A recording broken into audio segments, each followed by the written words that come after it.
What's going on, everybody? Herman Austin, All Sports Central. We're going to roll into our 2012-2013 NBA projections for the Western Conference and the Pacific Division. I spoke about the Atlantic Division being the toughest division, maybe being one of the toughest divisions in the NBA this year. This is the division that will challenge it for that top spot. You have the Lakers, the Clippers, the Warriors, Suns, and of course, you have to throw the Sacramento Kings in there. Start off with Sacramento, because I'm going to go down where I think it's going to go from the bottom all the way up to the top. So the Sacramento Kings, still in an adjustment period. They picked up Aaron Brooks, who I thought would probably win the starting job out. But they end up going with Isaiah Thomas, and sorry if I just, every time I say this kid's name, I just get a little scared. I mean, he need to change his name or something, because when I think Isaiah Thomas, I'm Detroit Bad Boys great point guard. No, not even close. But anyway, neither here nor there. So far, as of the moment, the new Isaiah Thomas is winning out the starting job in Sacramento. So I guess for you fantasy guys, I guess you take him over Aaron Brooks for the moment, but he won't be on any fantasy team of mine. Anyway, then you have DeMarcus Cousins, serious talent, head case. Hopefully he can get it together, keep himself in the game on the court. Don't get out there and let his emotions dictate his play and cause him to do dumb things out in the court. Then you have Tyreke Evans, who they can finally move over to the 2 guard, which is really the spot he needs to be. Even still, after the first 2 games, he's still leading the team in assists. So, I don't know. I guess you got to get this together, Isaiah. Because when Tyreke is playing at 2, he's still leading assists. Not looking very good. Then you have Marcus Thornton, who actually had a pretty good year last year, coming off the bench, and he is coming off the bench again, and he's a good option coming off the bench. He comes in and scores. He's actually tied for their leading scorer right now. Tough kid. Yeah, he's accepting his role, and he can be that spark they need off the bench. So they have something to build on with him. Then you have Jason Thompson, who's dirty work guy. He's gonna get the job done. He's just gonna get out there, get some rebounds, do all the dirty work, play defense, things that a lot of guys out here don't want to do anymore in the NBA. So they got a solid team. At the 3, as of right now, they've been starting Jason Thompson, but I actually thought Garcia would get that spot, Francisco Garcia, but as you've seen over the years, he's just been the guy that has talent, and everyone projecting, he's going to be this, he's going to be that, but it just hasn't panned out. So he can't even beat out a guy who really plays the 4 for the most part. His future doesn't look too bright. And until John Salmons is out with an injury right now, but once he gets back, I'm sure he'll probably be the one slotting in that 3 spot. But Sacramento will be solid, but not a playoff team at the moment. They're still very young, and they still have a ways to go. I would say a few veterans to sprinkle in there will actually help them out. But right now, they're just a young team. They'll be tough some nights, and then there are nights where it looks like they'll be getting blown out. So that's it with them. I'm going to go next with the Golden State Warriors. I actually was a fan of the trade that they made last year for getting Andrew Bogut. And even though it lost probably their best scorer, it was a good move for me.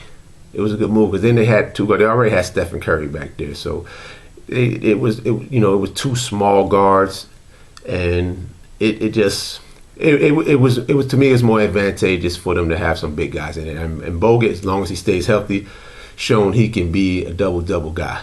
And you got him along with David Lee. That's a pretty tough front court. It's underrated, but it's a pretty tough front court. And then you got Mark Jackson as the coach, so he knows how to get best out of his play. And they went out and got Jarrett Jack, which is definitely, I thought, was a good move. He showed he can be a starter, but with them, he's going to come off the bench and and provide that leadership coming off the bench with their second unit, which they will definitely lead. Harrison Barnes, the rookie out of North Carolina, I'm dying to see what he can do this year because, you know, you go up, you get drafted that high, you know, people want to see what you can do. So far, I mean, nothing major, no big noise, around 8 points, but we'll see how he's able to fit in. And Curry, we already know what Steph Curry is going to do. Steph Curry can score outside, he can drive. His biggest problem is just staying healthy. So if they can keep him healthy, which is probably going to be more of a, try to keep his minutes a bit down so he doesn't have to do so much, he'll have a rock solid season. That's normal. And then coming off the bench, like I said already, you got Jarrett Jack. They even picked up Richard Jefferson, who's pretty much past it, but I guess he can provide a little help off the bench. They got Landry. Landry is another dirty work guy, which everybody needs. Get some rebounds, play the defense, score a little bit when needed.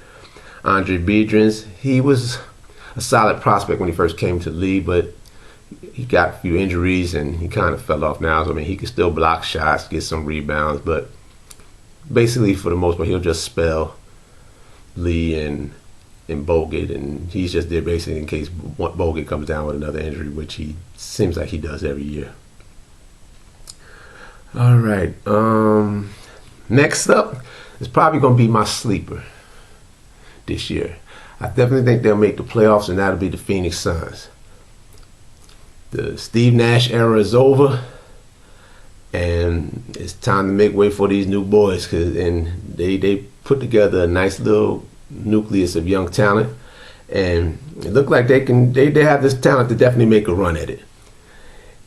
Replacing Steve Nash, the great Steve Nash, is Goran Dragic, and this kid can go. He learned under Steve Nash, went to Houston for a little while, showed out. I mean, the boy showed out. Now Phoenix is his team, and I expect big things from him. Marcin Gortat. I thought to this day, I'm sure Orlando's probably kicking themselves right now for making that deal, especially that they lost Dwight Howard. Gortat is definitely a legit center. Even when he was there, at times I would like, when he was with Dwight Howard in Orlando, it was times that I would have liked to see them playing together with Gortat at the 4 and Dwight at the 5, because Gortat is a talent, and it showed once he went to Phoenix. I mean, sure, he's not going to have Steve Nash passing the ball, but this guy can play. And with Dragic, it'll be the same thing. He'll still put up his solid numbers. He'll rebound. He plays defense. The guy can play. So they went out and picked up Louis Scola. Big. That's a big pickup. Louis Scola is hard nosed, can score, can rebound, will play defense. Sure, he has a rep around the league for being a little dirty at times, but hey, you need that sometimes on your team.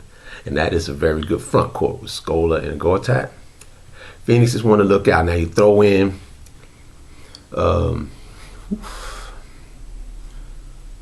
throwing Beasley, and you got something to go with there. Michael Beasley always had the talent. Wasn't sure what he had up here. You know, he was a bit of head case in Miami. Even Minnesota, he put up good numbers, but didn't quite gel. He was kind of like the odd man out up there in the new program they were building up in Minnesota. So now he has another chance in Phoenix, and in the system that he will probably thrive in, running, getting up and down the court. You know, he'll rebound as well.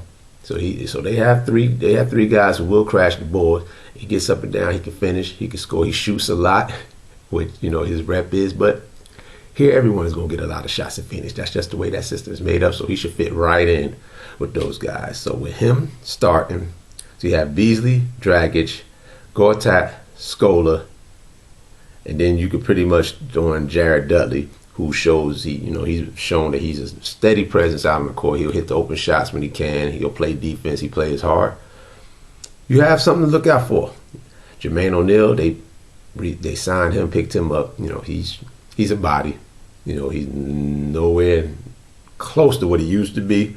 You know, for the past few years, he's pretty much been stealing money. But, you know, he'll be out. 82-game season, he'll probably play 40 if they're lucky.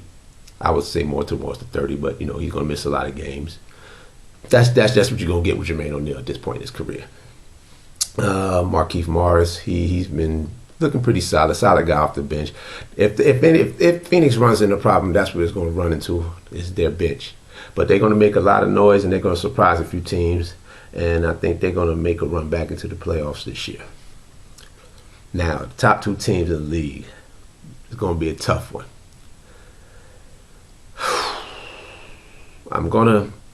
it's gonna be the two LA teams. I mean, as of right now, I'm gonna go with the Clippers in second. It's a tough call, but the Clippers, that's running second in this division right now. Chris Paul, extremely talented. Blake Griffin, athletic, out of this world. But Chris Paul is definitely going to be the catalyst. He's the leader, pure point guard in every sense of the word, can score, can pretty much do it all. Blake Griffin, like I said, extraordinarily talented. Athletic is all get out, but he has some definite weaknesses.